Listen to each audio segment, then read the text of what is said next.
Because you see, someone on this side of the room, when we went around, talked about yoga and how the psychedelic gives the experience on demand, but are we ready, and how do you gain skills, and this sort of thing.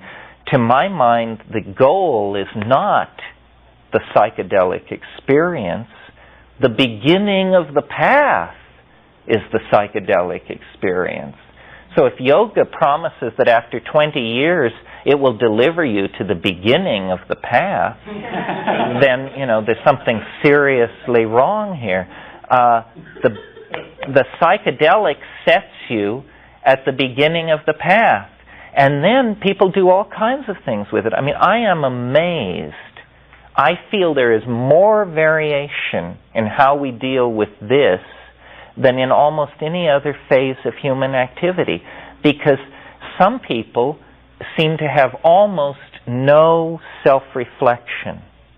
And I've noticed it also touches sexuality, because I don't know how many of you have ever encountered the Penthouse Forum, but this is where people write into Penthouse and detail these astonishing unpredictable sexual exploits, threesomes, foursomes, and 12somes that just fell upon them.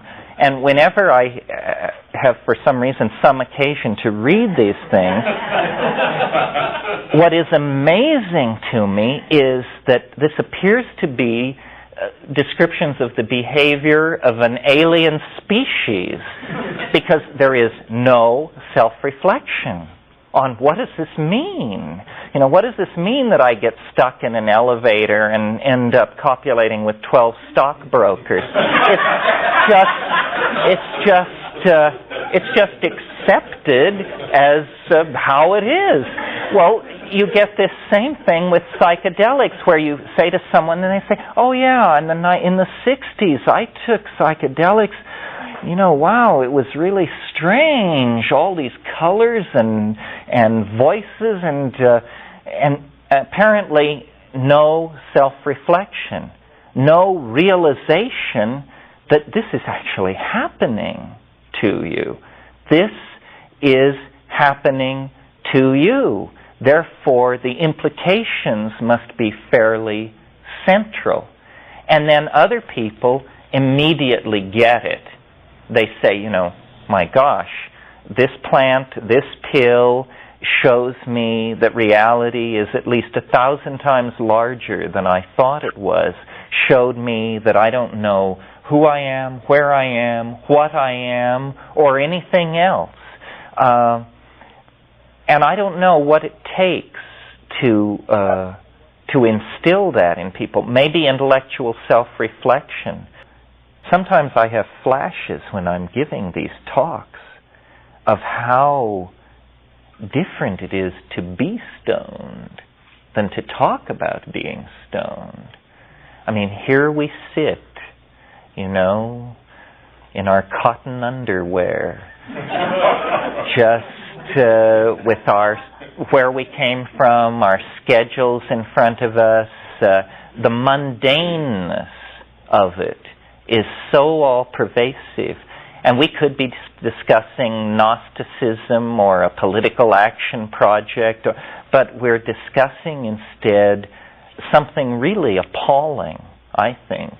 I mean, we're calmly discussing the fact that there is another world overlapping our own, and very few people will even admit the fact.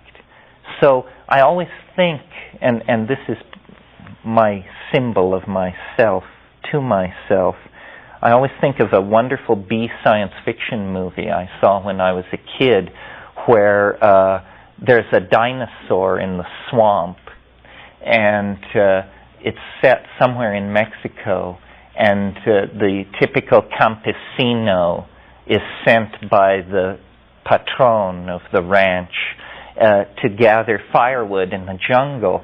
And he, of course, encounters this extremely large rubber reptile roaring around, and then comes back to the ranch and is pointing back in the woods.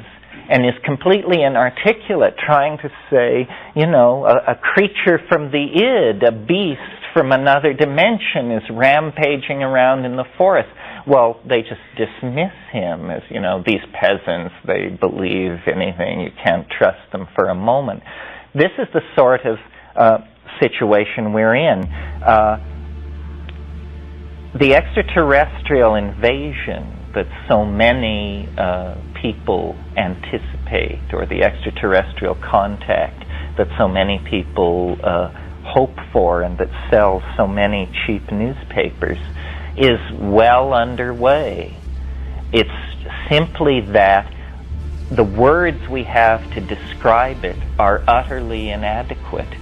So words like extraterrestrial invasion, contact with an intelligent species, end of history, migration into hyperspace, these are pathetic signifiers of what is actually happening to us.